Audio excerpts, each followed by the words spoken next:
Jika Anda sudah terlanjur fanatisme buta kepada para Habib namun bingung tentang adanya oknum Habib yang bodoh-bodoh, oknum Habib yang ceramahnya ngawur, oknum Habib yang akhlaknya bertentangan dengan baginda Nabi Muhammad dan mencaci maki para ulama yang bukan Habib, maka nasihat Gus Islah Bahrawi berikut ini dapat Anda praktekkan kepada para habaib manapun.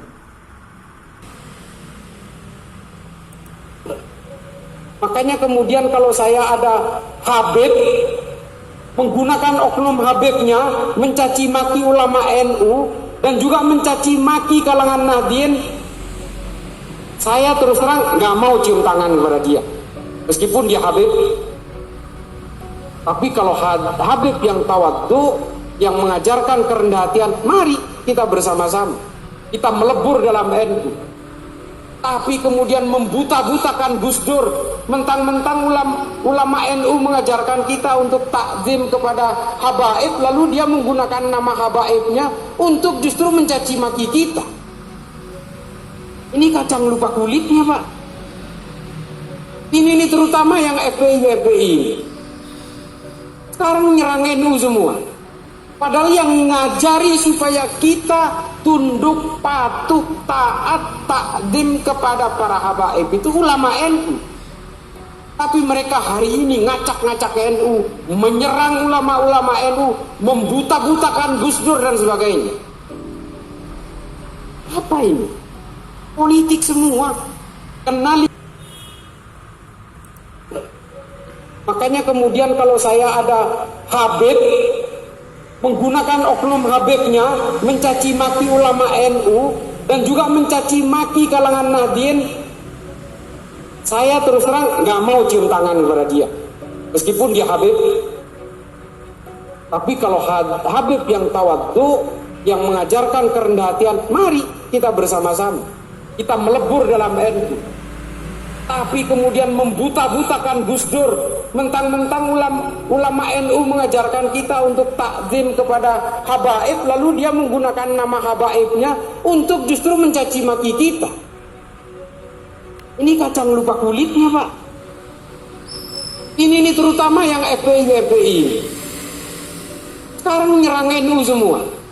Padahal yang ngajari supaya kita tunduk, patuh, taat, takdim kepada para habaib itu ulama NU. Tapi mereka hari ini ngacak-ngacak NU, menyerang ulama-ulama NU, membuta-butakan Gus Dur dan sebagainya. Apa ini?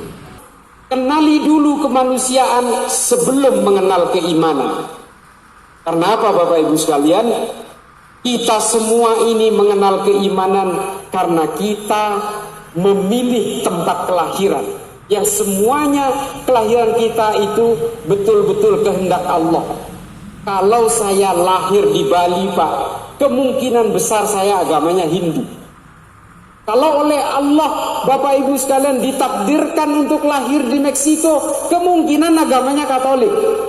Lahir dari orang tua Katolik, hidup di lingkungan Katolik, jauh mata memandang rumah ibadah Katolik, sekolah-sekolah Katolik, satu negara isinya orang Katolik semua, maka kita dipastikan beragama Katolik. Ini kita tidak berbicara hidayah, Pak. Hidayah itu betul-betul diskresinya Allah. Nah, karena saya lahir di Madura, orang tua saya beragama Islam, kakek buyut saya beragama Islam, maka jadilah saya Islam. Makanya kemudian konsep kemanusiaan itu harus kita pegang teguh, seperti yang diutarakan oleh Habib Ali Al-Jufri dalam Al-Insaniyah Qabla Tadayyun. Kalau kalian mengenal kemanusiaan lebih dulu, maka kalian akan legowo dan rendah hati dalam beragama, karena takdir keimanan kita ini ditentukan oleh takdir kelahiran kita. Kalau kita mengenal agama lebih dulu lalu lalai mengenal kemanusiaan, kita akan menjadi manusia sombong, menjadi manusia penghakim, dan kemudian kita mengkafir-kafirkan orang yang berbeda, sehingga kita menjadi Tuhan-Tuhan kerdil di muka bumi. Ini kata Habib Ali Al-Jufri. Artinya apa? Apapun agama kita, apapun suku kita, semua diciptakan oleh Tuhan yang sama. Semua manusia, apapun agamanya, apapun sukunya, memiliki harga diri yang sama. Inilah garis besar DNA-nya Nahdlatul Ulama dalam beragama. Kita harus membedakan antara agama dan budaya. Kita tidak meyakini bahwa agama Islam ini adalah komponen dari Allah untuk mengarahkan kita semua. Kita tetap mengimani keimanan Islam, tapi jangan juga lupa kepada baju batik ataupun sarung. Yang penting nutup aurat. Kita tidak harus memaksakan diri untuk memakai gamis. Tidak harus, Pak. Tetaplah kita berpeci hitam, imannya Islam, naik haji ke Mekah, kita ziarah ke makam Rasulullah juga di Madinah. Tetap, Pak, keimanan Islam yang sifatnya prinsip atau thawabit kita jaga. Yang kita harus rumuskan dan kita musyawarahkan adalah hal-hal yang bersifat mutaghayyirat. Nah, ini yang penting, Pak. Kita jangan pernah gelisah oleh berbagai perbedaan. Kita tetap memegang teguh berbagai sanad keilmuan dari para ulama, Nahdlatul Ulama. Saya gembira sekali tadi. Saya nangis, Pak Kiai, BMT ini.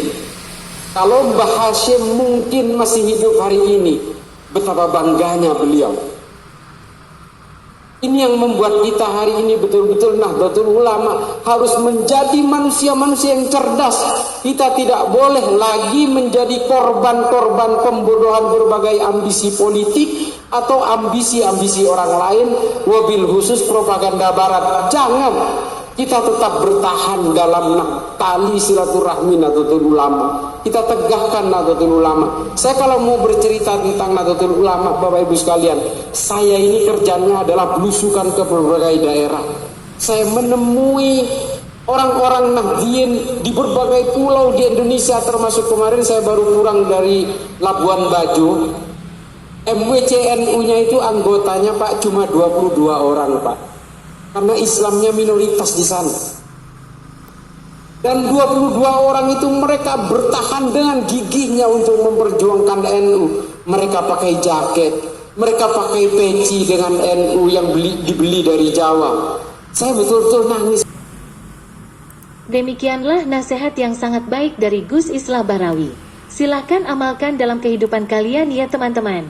Semoga kita semua mendapatkan rahmat dan selalu dalam hidayah Allah. Terima kasih telah menonton. Semoga bermanfaat.